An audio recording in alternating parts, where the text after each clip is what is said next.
Hi, everybody, and welcome to a very special edition of First Chapter Friday. And sadly, not everybody will be watching this, as some people will choose not to, but I'm glad that you guys are along for the ride. So, this story is new to me, meaning I'm going to be reading it for the first time with you.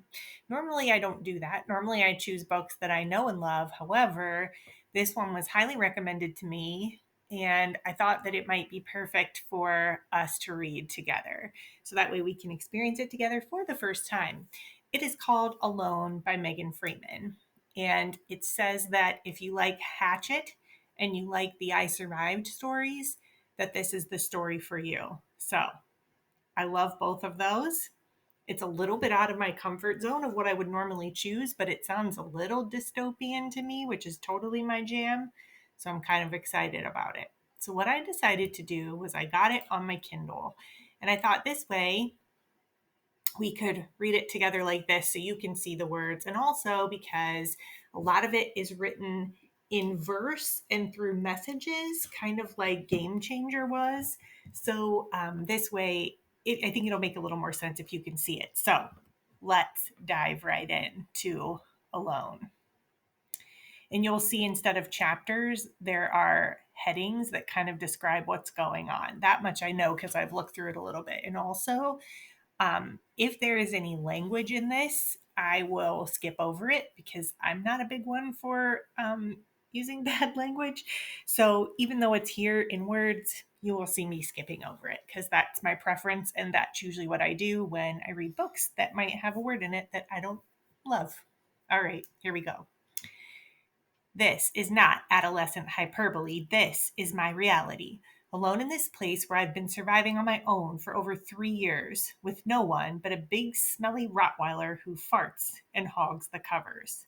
Oh my gosh, that totally sounds like my dog, by the way. You might think I'm exaggerating, but I'm not. I'm not just being dramatic, like my grandma might say. I figured by the time I was a teenager, I'd be thinking about getting my driver's permit, going to dances, playing varsity soccer, and kissing.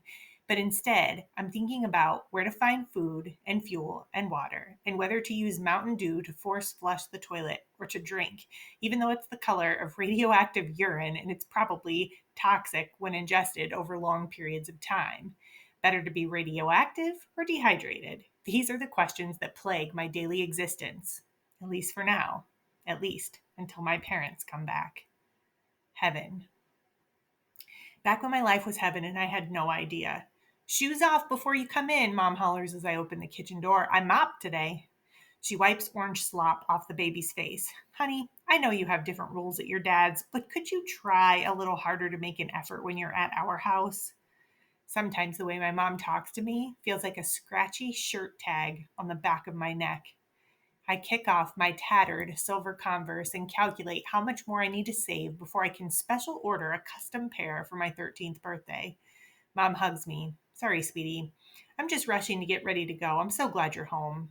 Hands me a mug filled with chopped carrots and celery. I bet you're starving. I squeeze an empty Twinkie wrapper in my pocket. I'll have to remember to throw it away later. Before middle school, I was never even tempted to lie. Lately, though, it just seems to make things so much simpler. Mom, are you going out like that? I make my horror obvious.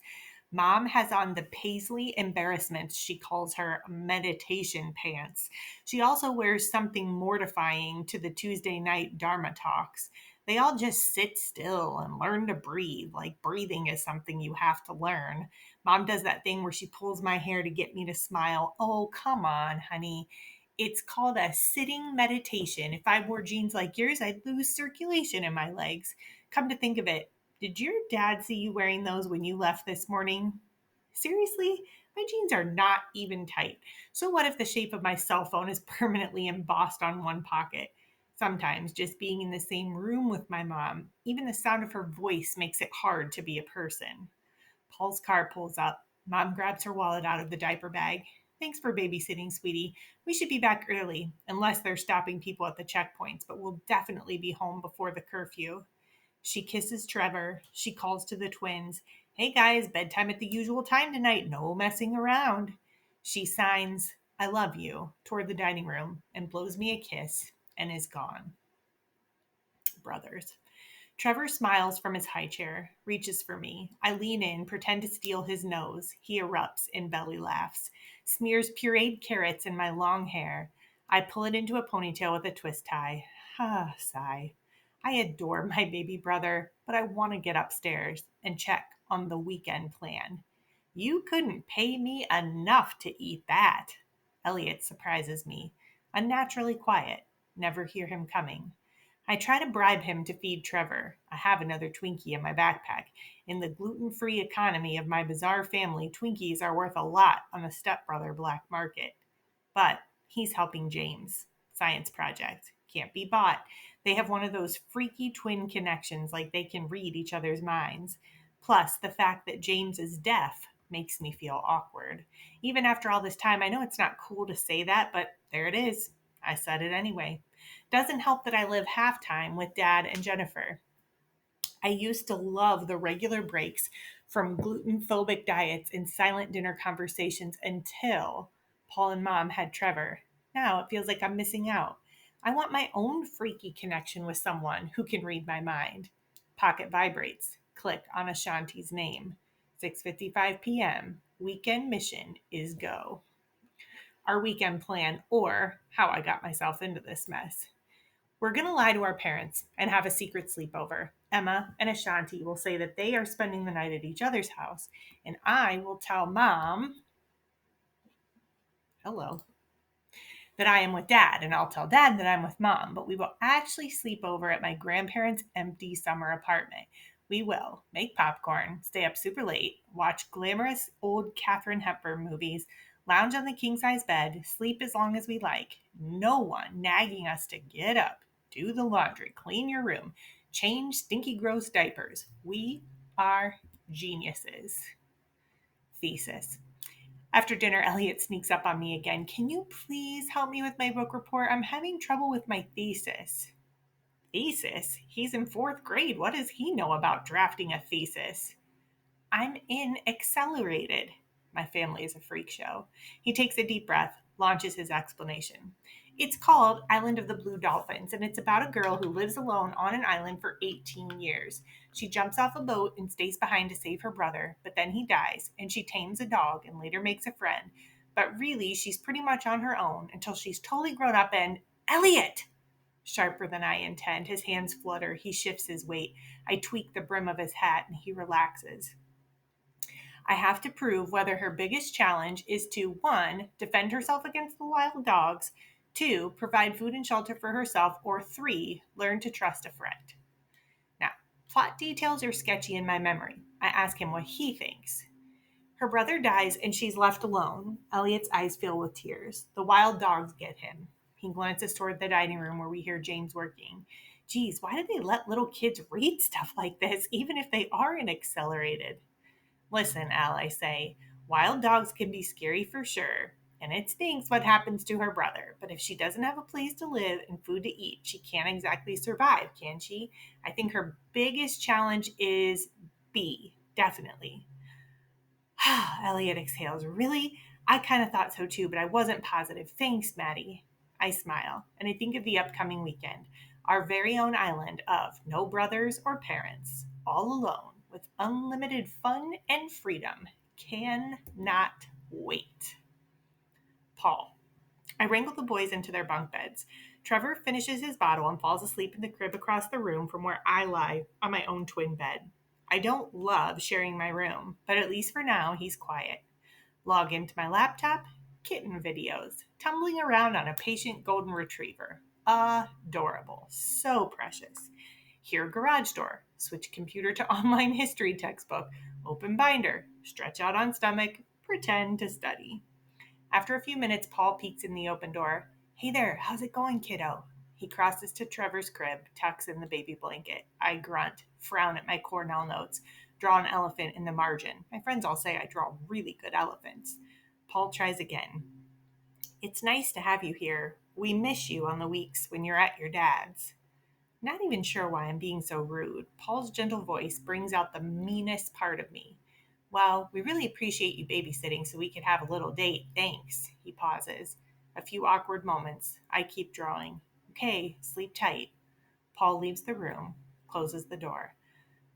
Whew, exhale. Slam the computer shut, roll onto my back, stare up at the ceiling fan, trace the pattern of blades moving in lazy rotations. Weekend can't come soon enough. Friday. Feeling fine. New striped top and denim leggings, jean jacket, floral backpack. I even let mom kiss me as I leave for school. Language arts, autopilot. Pre-algebra, autopilot. Study hall, shopping list. Social studies, lockdown drill. Fine arts, progress on vanishing point project. Spanish, autopilot. Earth science, autopilot. Final bell. Bike to store for snacks, soda, frozen pizza. Grocery bags on handlebars. 15-minute wait at intersection for military trucks to roll through town. Convoys come through every day now. Mom always has the news on, listening for information about checkpoints and delays and protective action curfews, whatever that means. I personally don't get why everyone is so uptight. It's just a bunch of trucks moving stuff around. It's not World War III. Okay, dudes, that totally sounds like foreshadowing, by the way. I don't know, but we'll see. Pedaled to grandparents' empty apartment. Easy to get the key since dad had an extra set hanging on a hook in the laundry room. Soda in fridge to chill, TV on, feet up. Yes. Tangled web. So these are text messages, right? To mom, 4:46. Plan change. Staying over at dad's for help with huge history project. Back tomorrow afternoon, XO. To dad, 4:47. Babysitting tonight for P and mom. See you Sunday after church. I'll make the waffles this time. From mom, 4:50. Please ask dad if he might be able to get us 2 tickets to the concert next Thursday. I'd like to take Paul for his birthday. Good luck with the project and don't stay up too late. Concert tickets are a good idea. Dad conducts. Jennifer plays flute. Paul doesn't play anything, but he loves music. From dad, 4:53 p.m. Sounds good. I want bananas and walnuts on mine. Make sure you charge Paul time and a half for working on a weekend. Ha ha. Love you. Everything is going perfectly. Again, usually foreshadowing. Nothing ever goes perfectly. Ah, look, monkey wrench. That means something's gone wrong. Emma, 6:40 p.m. No sleepover. Ashanti threw up in her mom's car. Me, 6:40 p.m. Gross. Can you still come? Tell your mom you're sleeping over at my house. Emma, 6:41. Tried, but she called your mom, who said you were too busy with your dad doing history. Sucks. Maybe next week? Sad face. A banquet of junk food spans the coffee table. All that money and risk, and no one's coming after all. But at least there's no crying baby to wake me up, and I can sleep in tomorrow. I settle into the couch and scroll through channels until I find an old black and white movie. Ginger Roberts tap dances with Fred Astaire around a big empty dance studio. An invisible orchestra plays somewhere off screen. Ginger lifts her wrist and her skirt swirls around her like the petals of a tropical flower. Her perfect hair falls to her shoulders in smooth, elegant waves. I tug my fingers through my curly tangles and reach for a Twinkie. Disruption. Middle of the night. Trucks rumble. Loud voices outside. Grab remote. TV off. Glad lights aren't on in the apartment. Something bangs against the front door. I jump. Footsteps move down the hall. Unfamiliar voice speaks outside the door. What about this one? They're part timers, said a neighbor, only here for summers and holidays. Voices move away. Doors close and open and close. I creep across the floor, crouch by the door, hear people talking downstairs, dogs barking outside. Someone having a party? Curious, but can't risk being seen. Avoid windows, sound, light. If I get caught here alone, I'll be grounded forever. Worry infects the room. Eventually, sounds fade. Crawl back to the couch, pull up Grandma's Afghan, sit in the dark, wide awake. Forsaken. Saturday. Bright sun shines high in the sky. The sofa cushion is embossed on my cheek and my teeth feel fuzzy. I rub sleep crumbs from my eyes, reach for the last of the popcorn, plug in my phone to charge the dead battery. Messages and missed calls light up the screen. Oh, crap. Text message. Emergency alert, 12:01 a.m. Imminent threat alert. Increased protective actions are being taken. Follow instructions of local authorities. This is not a drill. Voicemail from Dad, 1:39 a.m. Hey there, sweetheart. I'm sorry this happened so fast and we didn't get a chance to touch base, but we'll reconnect when we arrive, and then your mom and I will work out a plan for the next few weeks, okay? In the meantime, don't be scared. I'm sure this is all just precautionary, and Jennifer says not to worry because she's packing your earbuds and your purple jeans and she'll give them to you when we see you, okay, Peanut? I love you, and I'll see you soon. Be sure to help your mom with the boys and try not to worry. Bye now. Voicemail from Mom, 2:07 a.m. Hi, darling, it's Mom. I hope you can hear me over Trevor crying. I was really hoping to talk to you, but I imagine things over there are as crazy as they are here. We're trying to get everyone up and moving, and it's pretty chaotic. Listen, I only have a second, but I want you to be sure to stay with your dad and don't try to come home. It's too hectic to try to make a switch now, and I worry that we'll end up separated in all the confusion. Stay with Dad and Jennifer, and we will meet you all when we get there. Okay, Maddie? I love you with all my heart, and I can't wait to see you. Tell your dad I'll call him. Voicemail from Mom. Hi, sweets, it's Mom again. We're going to drive ourselves, but it sounds like that's not an option. So it looks like we'll be on one of the transports. I can't get through to your dad, but hopefully we'll connect at the embarkation point. If not, we'll see you when we arrive, okay? Try not to worry, baby. I love you. What in the heck is happening? Text message, Emma, 2:30 a.m. Thank God we didn't end up sleeping over. Isn't this freaky? Which transport are you on? Call me. Ashanti, 3:03 a.m. Hey girl, I'm scared out of my mind and I can't believe we got so lucky. Imagine if we hadn't been home. We are in line for number 78, but the guy says it's full, so I don't know if we'll get on. Where are you? I hope we're on the same transport.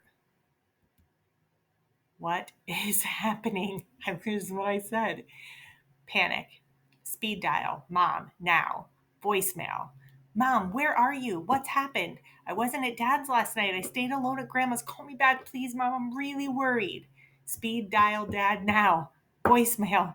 Daddy, it's Maddie. Please call me right away. I don't know what's going on and I'm scared. Please call me, Dad. Emma. Voicemail. Ashanti. Voicemail. I text everyone. Nothing. Television. Reach for remote. Grave-faced news anchor talks to camera. Imminent threat resulting in emergency evacuation. State of emergency. Top priority to secure the homeland. Infrastructure protection. Western United States. Information security. Crisis and emergency planning. TV shows farmland. Soldiers erecting rows and rows of tents. Highways and traffic jams for miles. Picture changes. Hundreds of sleepy looking people standing in lines, waiting, climbing into military buses, vans, trains, trucks. I scan the crowd for family or friends, but I don't recognize anyone. Don't even know if I'm looking at images from Colorado. Grave-faced news anchor continues. National Threat Advisory. Others on pre evacuation alert. Temporary shelters in multiple jurisdictions. Reduce vulnerability. The safety of American citizens. Stay tuned for more up to the minute coverage of Operation Relocate Freedom. Gray-faced news anchor disappears and a cartoon dog barks at a whale on the screen. I drop to my knees, crawl to the window, peer over the sill. No one is in the parking lot below. No one is swimming in the pool. No cars or traffic pass by on the street. I don't see a single person. Imminent threat? What kind of threat? Are we under attack? Am I in danger? Everything looks normal outside except for the absence of human beings. What sort of threat are they talking about? Why can't they be specific? I gotta get out of here. I gotta find my family. Is it safe? I've gotta find out either way. I turn away from the window and I reach for my shoes. At the last minute, I think about air. What if the imminent threat is in the air, some kind of poison? Should I be breathing? How can I not breathe? I grab Grandpa's red bandana off the brim of his gardening hat and unroll it. I tie it around my face so I look like a surgeon from a Wild West sci-fi movie. I make my way out into the hallway and sniff. I don't smell anything except for Grandpa's aftershave. Downstairs, outside, I cling to the sides of the building and peek around the corner. Nothing. The sun is warm. A breeze blows a piece of junk mail across the parking lot. Birds are singing. Singing birds need to breathe, so maybe no poison? I take a shallow breath and run for my bike. Evidence. I pedal down the street toward the center of town. I ride around clothing, photo albums, potted plants, alarm clocks, baby toys, frame pictures, laptop cases, cell phone chargers, sleeping bags. I come to the parking lot for the park and ride on the corner by the megachurch. Half-packed suitcases lie open on sidewalks. This must be where they loaded everyone onto the transports. What did Mom call it? The embarkation point? If the streets and sidewalks are any indication, it looks like people had to leave a lot of belongings behind. I coast around the street searching for signs of anyone. Hello? Anyone here? Hello? Hello? Can anyone hear me? I get off of my bike and turn in circles. I scan every direction for movement of any kind. Sounds come from the bus shelter. I run, hoping someone is still there. Place compromised devices here. At the shelter, labeled cardboard barrels overflow with cell phones. I hear a ringtone. Run from one barrel to the next, dig inside to find the ringing phone, and it stops. All I can hear is my own desperate panting. I sit down on the hard pavement, surrounded by cell phones and abandoned luggage, and I cry. Oh, so that's why nobody's answering her call. They couldn't take their cell phones. A thought so terrible. I dig my own phone out of my pocket and speed dial Mom. It rings in my ear. A few seconds later, Scott Joplin's The Entertainer, which is Mom's special ringtone for me, comes from one of the barrels. I cry out. Eyes blurring and breath shallow, I speed dial Dad. A barrel rings. I dial Paul and Jennifer and Emma and Ashanti. The barrels keep ringing. All the cell phones have been left behind. Brain churn. What now? What now? What now? Bike 20 miles out to the interstate and try to find someone? Head north to the fire station and hope the emergency crews are still there? Dial 911? I hold my breath and pray for a live person at the other end. 11 rings. You have reached a number that has been disconnected. Check the number and dial again. I call my grandparents in Texas. Abnormally heavy call volume could not be completed. Try again. Gray-faced news anchor echoes in my head. Temporary shelters in multiple jurisdictions. With all my heart, I do not want to think the next horrible thought that moves like a fast-growing cancer through my brain. The thought thinks itself away. What if my parents have been sent to different shelters in different places? And what if they still think that I am with the other? Without their cell phones, it could be days or even weeks before they realize I've been left behind. Upheaval. I ride through town looking for any sign of another human. Occasionally, dogs bark or hungry cat runs across the road. At Dad's, the front door stands open and Jennifer's flutes are still in the house. She never travels without her flutes. I close the windows, lock the doors, and slip the key into my pocket. At Mom's, the minivan's in the driveway with the sliding door and back hatch open. Duffel bags and suitcases sit on the front porch. It looks like Mom just stepped inside and will be right back. My heart leaps with hope, but then I remember the ringing cell phones and the barrels downtown, and I swallow tears, close the car doors, and go inside. In their rush to leave, they left a mess: open cupboards, open closet doors, unmade beds, scattered clothes. In the boys' room, toppled baskets of toys, books piled in stacks. In my room, Trevor's empty crib, humidifier still steaming. I switch it off, curl up on my bed, clutch my tattered Lovey Bunny. Reality check. 24 hours ago, I sat in school, surrounded by classmates, teachers, custodians. I went to the grocery store and navigated busy streets full of traffic. Horns honked and people shopped, biked, stood in line, ate ice cream, played in the splash fountain. Now, the only sounds that come from the house or the natural world: the refrigerator hums, birds sing, the house fan kicks on, but not a single car or helicopter or plane. No voices out in the street. No basketball dribbling in the Norton's driveway next door. No kabump, kabump, kabump of a skateboarder cruising over cracks in the sidewalk. Not a single human sound. Just clocks ticking and dogs barking. Dogs barking. I remember cats crossing the road and dogs in yards as I cycled home. No one took their pets? Surely the evacuation can't last long, or people would have taken their pets. I have nothing to worry about. People won't let their animals starve. Everyone will be back in a day or two. Dread runs off of my body like hot water circling the shower drain, and relief embraces me like a warm terry cloth towel. Productivity. If my parents will be home in a few days, I might as well make myself useful and maybe make up for the fact that I lied to them. Boys' room. Pick up toys from floor, stack books on desk, pile dirty clothes into hamper. Mom and Paul's room. Make bed, hang clothes in closets, turn off lights. Bathrooms. Clear counters, closed medicine chests, white mirrors. Front porch. Bring in duffels and suitcases, water flower pots. I find keys in the van's ignition. Pull it back into the garage. I've only ever driven one time at my uncle's ranch in California. Mom was mad when she found out. I lock the car, leave it in the driveway, close the garage door. Heavy call volume. Every 15 minutes I call my grandparents, but still get the heavy call volume message. I haven't eaten all day. I flip on the radio in the kitchen and hear the car guys teasing a caller about his carburetor. The familiar voices comfort me. I find an apple, almond butter, a gluten-free mac and cheese dinner with soy cheese, but I'm so hungry I don't even care.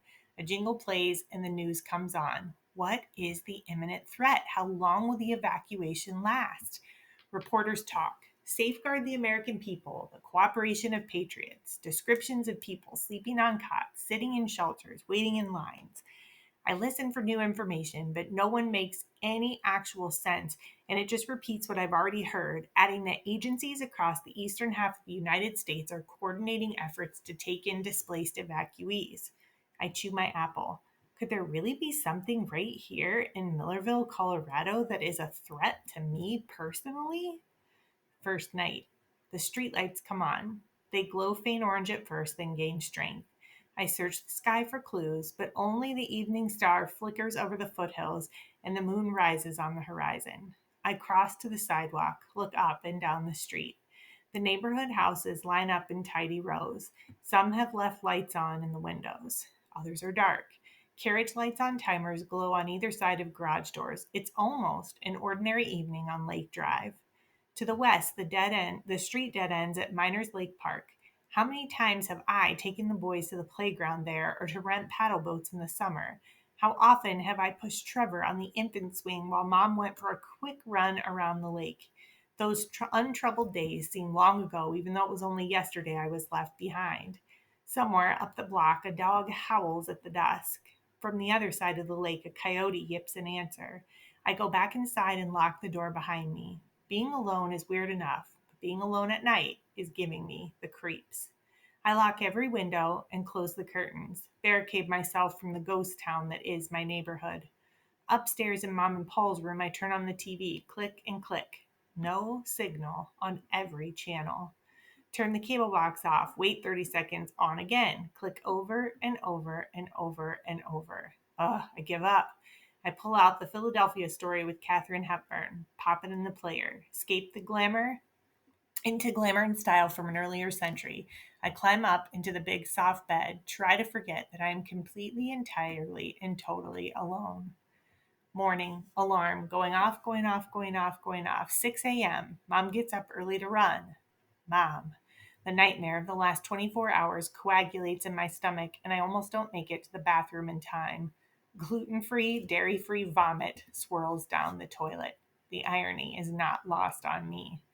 I curl up on the bathroom floor. Cool tile comforts my cheek. I stare at a clump of Mom's hair nested in the corner behind the tank. I want to save it, her DNA. I might need it for cloning someday, just in case I never see her again. But I lie without moving and close my eyes. I conjure the peaceful voice from Mom's yoga video and try to breathe into my belly, but my belly's still clenched too tightly around my fear, refusing to let go. Outside, everything out the window looks exactly like it did last night. No sign of anyone. Nothing has moved. Standing on the front porch, I hear birds singing at the lake. A pair of swallows darts in and out around the eaves of the house. Mother Nature doesn't seem to mind an empty town with no people. The sun still rises. The swallows go right on sculpting their muddy nest high out of reach. A sudden crash from next door at the Norton's house, and I pee my pants a tiny bit. Someone is over there. Next door, I pound on the back door. Silence. I use the hidden spare key to let myself in. George, the Norton's Rottweiler, eats chocolate chip cookies from broken shards of cookie jar on the kitchen floor. He looks at me. I tell him to stay, and he does. I sweep up the mess. He sniffs around for another cookie. I scratch between his ears, and he wags his stubby little nub of a tail. I fill a bowl with water and look for dog food. George wags his whole rear end and keeps bumping into me as I take out the can opener.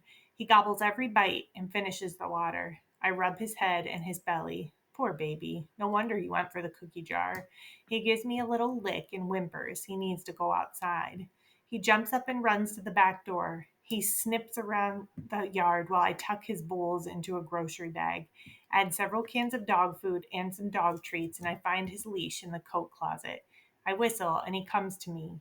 No need for us both to hang out alone. He wags again and does his doggy pant smile thing. He nuzzles his head under my hand. Having company feels better already. Stay put. George makes me braver, more optimistic. He runs happily alongside my bike. We clean up the mess at Dad's house, then scout all over town looking for anyone or for transports passing through. We go to the park and ride and post a big handwritten sign. We hang around for a long time, hoping one of the phones might ring, hoping someone might call, might find me here alone, but they're all running out of battery. I keep trying my grandparents and other friends and relatives, but no cell service yet. I stay logged onto my computer, sending emails to everyone, but the little dial keeps spinning, looking for network, looking for network, looking for network. I debate riding 5 miles over to Lewistown or all the way out to the interstate to see if I can find anyone, but according to news reports, the entire state is evacuated. And then there's Dad's golden rule for hiking and camping: if you're ever lost, stay put. Ensure proper supplies for warmth through the night and then wait for help to come to you. Now, technically, I'm not lost because I know exactly where I am. So, is this a stay put time? What if I leave to find help and I do get lost or hurt and everyone comes home and finds me missing? Following Dad's rule seems like the smartest thing, at least for now. So, I stay put. Third night.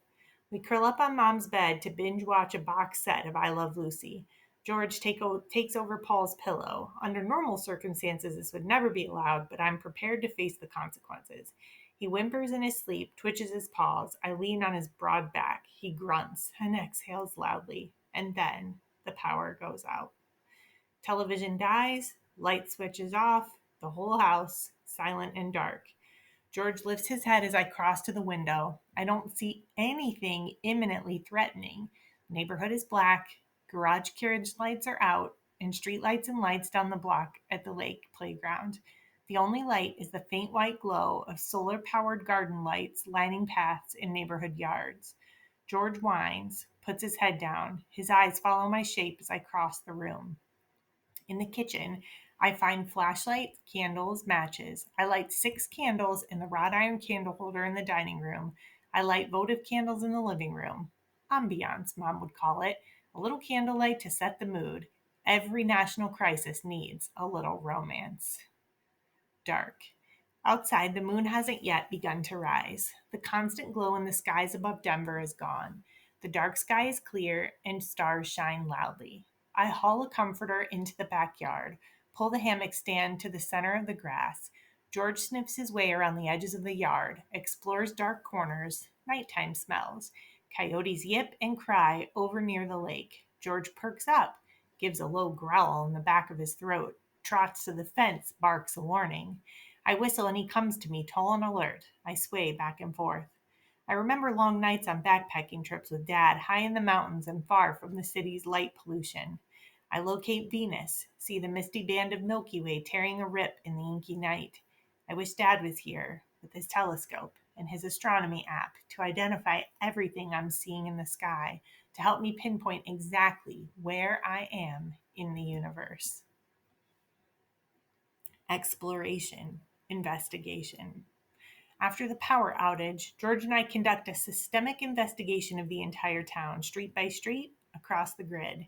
Seeking any signs of life, I bike slowly, listening. George pads alongside, sniffing the air. We visit homes of friends and acquaintances, businesses and schools. If we find pets, we coax them out, hoping they will scrounge food to survive on their own. At Millerville Middle School, we find an unlocked door behind the gym. We wander the halls. Footsteps echo against rows of lockers. I dial my locker combination, stare at the contents. Everything is just as I left it. Sticky travel mug, bunch of binders, magnets of Frida Kahlo and Georgia O'Keeffe, plaid scarf from last winter. I can hear my math teacher droning on about lockers and how they shouldn't be called permutation locks. They should be called permutation locks and not combination locks. I wish I was in his class for real, happily bored and surrounded by people that I didn't even realize that I loved. A few months ago, I would have jumped at the offer of an indefinite vacation. Now I long for the predictable regularity of classes, the comfort of having a daily routine, a place to be, and people to notice when I'm absent. Sounds kind of like us last year in the pandemic. Even now, a little bit, I guess. We leave school and ride on through parks, playgrounds, the entire length of the creek path. Bubbles float downstream and accumulate in yellow foam along the shore. George tries to drink, but I stop him. Getting sick with Giardia is the last thing we need. I give him what's left from my water bottle. At the end of our search, all we have to show for it are sore paws and sunburned shoulders. I think of Emma and Ashanti, how things would be different now if only they had been able to spend the night without power. The water stops running. I lug bottled water up from the basement, wonder about recycling the empty bottles. Toilets stop refilling and won't flush. I remember once when the water was off at Dad's, he flushed by pouring water directly into the bowl. I don't want to waste drinking water, but I find a case of red wine in the basement. It's a fact that wine smells bad and tastes even worse. And even if I liked it, my parents would murder me if I started drinking alcohol the minute I was left alone. Pull out a bottle, and am relieved to find a screw cap, not a cork. Break the seal and pour a third of the bottle into the toilet. Nothing happens. Maybe more volume, more speed. So I find a bucket in the laundry room, fill it with wine. I empty the whole bucket into the toilet bowl all at once. The toilet flushes. The sound is like music. Waiting. We eat what fresh food we can, stuff what's left into garbage bags before spoiled food stinks up the whole house, drags the bags to the alley, throw them in the dumpster. I lower the saddle on Mom's bike, use it to pull Trevor's bike trailer to Dad's house. I load up the camp stove, lantern, more bottles of water, a case of propane cylinders, haul it back to Mom's. After 2 weeks, we finish the food in Mom's pantry. Start on soup and canned vegetables from next door. Use bottled water to boil pasta, oatmeal. The days are long, so I don't light the lantern or candles much. I save resources and time with activities with the daylight. But I tell myself that my parents are on their way home. No one comes. It's getting more difficult to comfort myself with the belief that my parents will be back any minute. At night, I curl up against George's broad back. I mull over scenarios, imagine the reasons why no one has come for me. The best explanation: my parents are in different shelters. They haven't yet been able to contact each other, so they don't know I've been left behind. It will just be a matter of time before they reconnect and discover what happened. I imagine the look on my parents' faces when they realize where I am. Mom will demand to talk to whoever is in charge, refusing to take no for an answer, and Dad can convince anyone to do anything. It will only be a matter of time before they'll be here, maybe even in a big military Humvee that will drive right up to the front of the house, honk the horn, and my parents will climb down to embrace me and carry me away to safety. That's the good scenario. The bad scenario involves a transport accident on the highway, far from help or hospitals. My little brother's hurt and crying, my mom bleeding on the side of the road, and Paul calling out for help. Or Dad and Jennifer mangled with dozens of others in an overturned truck, bodies scattered across the highway like images on the news from faraway wars. But I banish those pictures from my mind, but they invade my dreams, and I thrash and cry out and wake with tears on my face. George, concerned and whimpering. On those long nights, I drag my blankets out to the hammock, watch the stars rove across the sky, rock myself back to troubled sleep. Routine. As summer temperatures rise, we fall into a routine. Spend our time in the cool comfort of the basement family room. At sunset, I bring in solar garden lights I've collected from the neighborhood, place them in twos and threes throughout the house. They illuminate enough to get around. In the morning, I gather them up and return them to the sunny backyard, and they recharge all day. We have no shortage of good books, so I reread my childhood favorites: E.B. White, Kate DiCamillo, Roald Dahl, Natalie Babbitt, the Calvin and Hobbes Treasury, old friends to smooth the hard edges of being frightened and alone. Sometimes I read to myself, other times I read aloud to George. He listens politely, wags his tail when I check to see if he's paying attention. When we read late into the evening, we often hear the howls and yips of coyotes at the lake. Hearing them never used to make me nervous, but now everything feels like a threat. More than once, we have seen small packs of them running together in the distance. George stiffens and growls, but always stays with me. I don't like to be gone from the house too long in case a rescue party comes and doesn't find us. We limit our outings to riding around looking for someone left behind. We don't find anyone. Laundry. 21 days since the evacuation. Bottled water supply is running low, only enough for a few more days. I need clean underwear, but I don't want to waste water. I drag the big two-wheeled cooler out of the garage and haul it to the lake, tip it on its side and fill as much as I can. The water swirls with dirt and muck. A sodden duck feather floats on the surface. I use both hands to drag the cooler home. I wash my clothes in the front yard and lay them in the sun to dry, and then use the dirty water to flush the toilet. Scavenging. I go house to house searching for food, water, and other supplies. Sometimes doors are unlocked. I walk right in. Other times I find an open window or a dog door big enough to crawl through. Lots of homes have doors from their backyards into garages and then unlocked doors from garages into houses. I must brace for the worst. Many dogs and cats have starved to death and are decomposing inside. I occasionally surprise a pet who's managed to survive by drinking toilet water. But as guilty as I feel, I can't help them. It's hard enough to keep George and me fed. I leave the doors open and try to shoo them through so they can test their luck at survival outside. Mostly, though, rancid fish tanks, bird and rodent cages, carcasses of pets make me gag and want to run. I get in and out as quickly as possible and limit my searches to kitchens and pantries. Anything I haul home has to fit one of two categories or else it isn't worth my time. Food and drink, cans of soup, vegetables, fruit, chili, boxes of crackers, bottles of water, cranberry juice, ginger ale. And two, supplies for survival, soap, propane, matches, candles, boots, and sunscreen.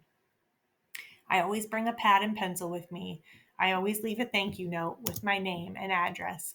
At one house, I find a shoebox full of batteries along with extra flashlights. At another, I find a first aid kit with bandages and ice packs that freeze when squeezed hard through. And at still another, I find a hand cranked emergency radio. No news since the power went out. The only voice I've heard is my own talking to George, or my mother's calling in my nightmares. I sit on the floor, pull out the radio out of the case, hold it in my hands, turn it around, switch it to on, but nothing happens. How does it work? I crank the handle several times. Broken hisses come from the speaker, and they stop again when I stop cranking. I crank and turn the tuner at the same time. At first, just static. After a while, though, words push through the crackle. Turn the dial back and forth. Music. The melody catches in my throat, makes my eyes sting. Turn again. Voices become discernible. I don't recognize names or places. I have no idea where they are. Sports scores and laughter, jokes about a baseball game from the night before. How can baseball season continue with so many people displaced?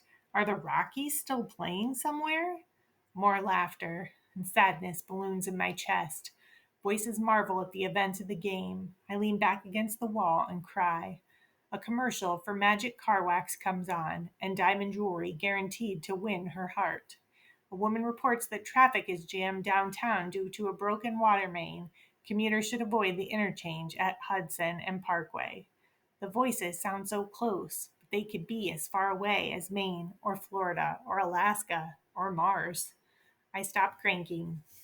I tuck the radio in my backpack. I write the homeowner a thank you note, and I head for home.